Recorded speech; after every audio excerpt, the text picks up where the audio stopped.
wrong. Well, that's why hate speech laws are so pernicious. It's like, and that needs to be taken apart. First question, is there such a thing as hate speech? Yes, obviously. People say terrible things, reprehensible things, quasi-criminal things even, all the time. Brutal, and some of them cause a lot of trouble. So the idea that there's hateful speech, it's like, yeah, okay, that's self-evident, no problem. Well, let's regulate it. Okay, fair enough, because it's hateful. You know, maybe we'd rather that there wasn't any of it. Okay, no problem. Who defines hate? Well, we'll worry about that later. It's like, no, you won't. That's actually the problem. Here's the answer to who defines hate. Those people that you would least want to have define it. That will be the inevitable consequence of the legislation. Because sensible people won't have anything to do with that. Like people who are power mad will gravitate to that domain to make an ethical case to exercise their controlling power over the language of other people.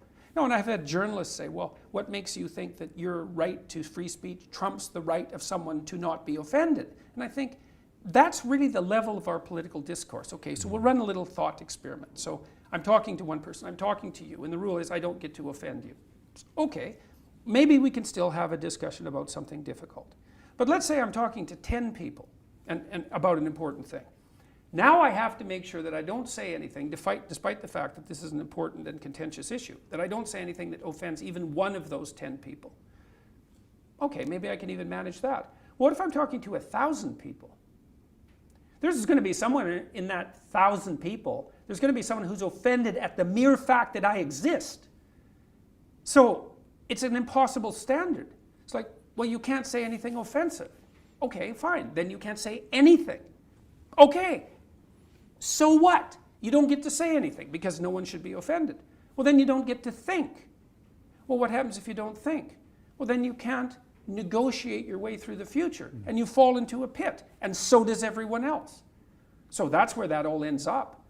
You can't say offensive things. Equals, you cannot negotiate your way properly through the future. Equals, everyone suffers. Well, that's a bad strategy. So, and it's all covered up with, well, you know, it'd be better if no one was ever offended. It's like, well, who thinks that?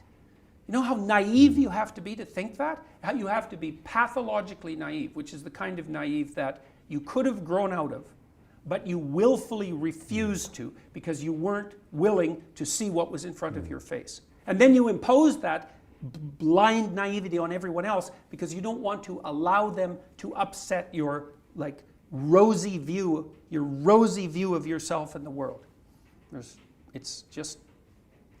There's no end to how terrible that is.